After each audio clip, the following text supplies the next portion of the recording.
Okay, एक सवाल जो है आप लोग बहुत पूछ रहे हैं हमसे। ये क्वेश्चन रे ऑप्टिक्स का है, जिसमें एक प्लेन मिरर के ऊपर, ये प्लेन मिरर है, इसके ऊपर आपने एक कॉन्वेक्स लेंस लगा रखा है और इसमें उस सवाल में कहा गया है कि इसमें कोई लिक्विड फिल किया हुआ है। लिक्विड का रिफ्रैक्टिव इंडेक्स नहीं पता है और ये पता है कि भाई जब लिक्विड फिल है तो एक ऑब्जेक्ट रखा गया है 45 सेंटीमीटर पे, तो पाया गया कि उसका इमेज भी उसी की दूरी पे बनता है। तो सवाल ये उठता है कि जब यही वाला जो सेम कॉन्फ़िगरेशन है, इससे ये लेंस को अगर हम हटा दें, लेंस सॉरी वाटर हटा दें, मीडियम यहाँ पानी हटा दें और तब सेम एक्सपेरिमेंट दोहराएं, तो फिर से ऑब्जेक्ट को मूव करके देखा गया, वापस इमेज उसके ऊपर बना, लेकिन इस बार वो 30 सेंटीमीटर बना था। तो यहाँ पे एक लिक्विड था इस केस में, केस नंबर 1 में, और केस नंबर 2 में उस लिक्विड को हटा के उस जगह पे आपका एयर आ गया। मतलब तो आपको बताना है कि भाई बताइए कि क्या होगा इस लिक्विड का रिफ्रैक्टिव इंडेक्स। यही सवाल है।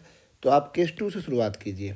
केस 2 से, ऐसे सवाल में केस 2 से शुरुआत कीजिए। देखिए इसका दोनों इक्वी कॉन्वेक्स लेंस है, दोनों का रेडियस आर है। जैसे यहाँ से एक रे आएगा, पहली बार आएगा तो पहला मीडियम वो एयर से ग्लास में जाएगा, और जब एयर से ग्लास में आने के बाद फिर वापस मुड़ेगा यहाँ, एयर से ग्लास में जाने के बाद फिर यहाँ पे वो ग्लास से एयर में जाएगा। तो ये देखो पहला मीडियम जब वो एयर से ग्लास में जाएगा, तो अभी हम बना रहे हैं एयर टू ग्लास। आपको एक ही फॉर्मूला याद रखना है। फॉर्मूला होता है mu 2 by v minus mu 1 by u is equal to mu 2 minus mu 1 by r, पहले वाले के लिए। तो पहला वाला जब वो जा रहा है एयर टू ग्लास, तो सेकेंड मीडियम ग्लास हो जाएगा। ग्लास का क्वेश्चन में दिया है 1.5, तो 1.5 डिवाइड बाई वी, जो कि हमको पता नहीं है, माइनस म्यू 1, पहला मीडियम है 1 बाई यू, यू -30, क्योंकि आप साइन कन्वेंशन जानते हैं कि रे नीचे आ रहा है, हम ऊपर की ओर लेंगे। म्यू 2 माइनस म्यू 1 यानी 1.5 माइनस 1, और रेडियस ऑफ कर्वेचर का वैल्यू प्लस में आर, क्योंकि पहले वाले सरफेस का आर नीचे की ओर बनेगा। Equation number 1। अब देखो, अब ये जाने वाला है ग्लास टू एयर, वापस ग्लास टू एयर यहाँ पे सेकेंड मीडियम भी देखो, ये वाला ये ग्लास टू एयर जा रहा है।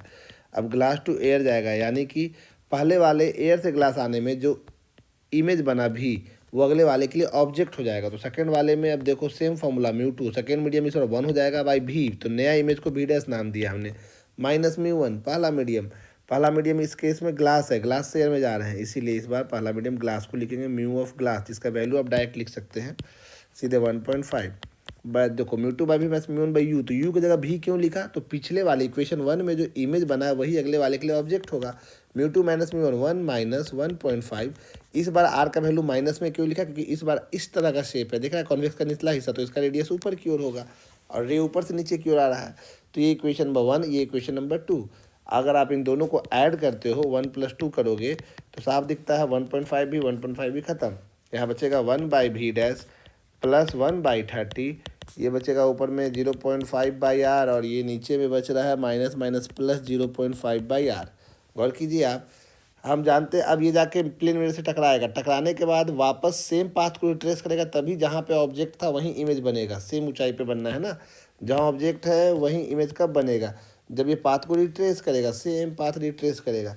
तो रिट्रेस करेगा कब, तो प्लेन मिरर है, प्लेन मिरर रिट्रेस तब होता है, पाथ रिट्रेस तब होता है, कब होता है, वेन, जब ऑब्जेक्ट कहाँ हो, तो object is at centre of curvature, और सेंटर ऑफ कर्वेचर यानी रेडियस ऑफ कर्वेचर पे, centre of curvature that is, इस बार ये प्लेन मिरर है, प्लेन मिरर का रेडियस ऑफ कर्वेचर कहाँ होता है, इन्फिनिटी पे। तो देखो पहली बार गया था एयर से ग्लास, दूसरी बार गया केस 2 में ग्लास से एयर, देख रहे हैं, ग्लास से एयर। तो इसमें जो इमेज बना वो अगले वाले के लिए ऑब्जेक्ट होगा, मिरर के लिए, और मिरर के लिए ऑब्जेक्ट होगा तो ऑब्जेक्ट होना चाहिए सेंटर ऑफ कर्वेचर पे यानी इन्फिनिटी पे। इसका मतलब कि भी डैश का वैल्यू होना चाहिए इन्फिनिटी। तो इक्वेशन नंबर 3 में पुट करो भी डैश का वैल्यू। इक्वेशन नंबर 3 इम्प्लाइज 1/इन्फिनिटी प्लस 1/30 इज इक्वल टू 0, ये हो जाएगा 1/r, 0.5 ऐड होके 1/इन्फिनिटी 0 हो गया, आर का वैल्यू 30 आ गया, यानी आपको आर का वैल्यू 30 मिल गया। अब देखो, अब केस 1 ले लेते हैं, केस 1 जिसमें रे पहले गया था किससे, किस में पहले गया था, सॉरी ये ग्लास नहीं है, एयर से गया था ग्लास, देन जाए ग्लास से वाटर, तो यह नहीं बोला है, लिक्विड का पता ही करा refractive index, liquid then liquid से मिरर, फिर रिट्रेस करेगा पाथ। तो अब हम केस 1 को अब बनाएंगे। तो देखिए केस 1, आर का वैल्यू मिल गया हमें 30, तो केस 1 डायग्राम क्वाइट ऑब्वियस है, ये आपका सेम वही वाला लेंस, इस बार यहाँ पे आपका एक लिक्विड भरा हुआ है, ये ऊंचाई से एक रे आ रहा है, तिरछा डायग्राम बन गया। देखिएगा इस बार जो आपका हाइट है वो है 45 सेंटीमीटर, 45 सेंटीमीटर की दूरी पे है ऑब्जेक्ट। तो इस बार आपका फॉर्मूला वही होता है, याद रखिएगा, μ2/v minus μ1/u is equal to μ2 minus same step by R. इस बार हम लोग जा रहे हैं पहले एयर से ग्लास में, air to glass, air to glass जाएंगे तो सेकेंड मीडियम ऑब्वियस ही बात है 1.5/v पता नहीं है, पहला मीडियम 1/u का वैल्यू -45, μ2 का value 1.5 minus 1 by radius of curvature plus में आर, जिसका वैल्यू 30 पता चल चुका है, लास्ट में पुट कर लेंगे इक्वेशन नंबर 1। और जब हम जाएंगे वापस किससे, ग्लास से लिक्विड में, ग्लास टू लिक्विड, तो लिक्विड का रिफ्रैक्टिव इंडेक्स नहीं पता है, इस बार उसको म्यू मान लेते हैं।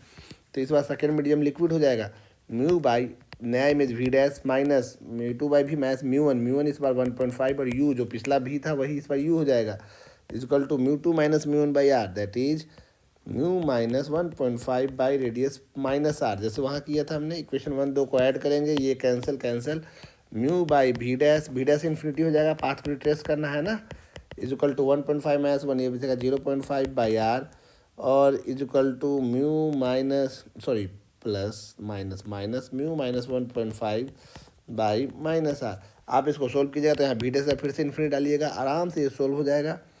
1/45 इज इक्वल टू आपको यहाँ माइनस माइनस प्लस कर देना है, 0.5 minus mu minus minus plus 1.5 by में आर, दिख रहा है ऊपर में हो जाएगा 2 माइनस म्यू बाई 30, आर का वैल्यू 1/45, 3 ये 2 बार आप जो सोल्व कीजिए, म्यू इक्वल टू 6 4, तो हाँ ये आ जाएगा 4/3 आंसर। बस म्यू यार 1/4/3 हो गया। तो बस इतना याद रखना है इसमें कि प्लेन मिरर से जब भी कोई टकरा के पाथ रिट्रेस करेगा तो उसका जो इमेज होगा वो हमेशा ऑब्जेक्ट जो होगा उसके लिए एक्चुअली जो पिछला का इमेज है वो सेंटर ऑफ कर्वेचर बनेगा, इसीलिए हमने वहाँ इन्फिनिटी पुट किया है। फिर भी कोई डाउट हो तो आप पूछ लेंगे हमसे।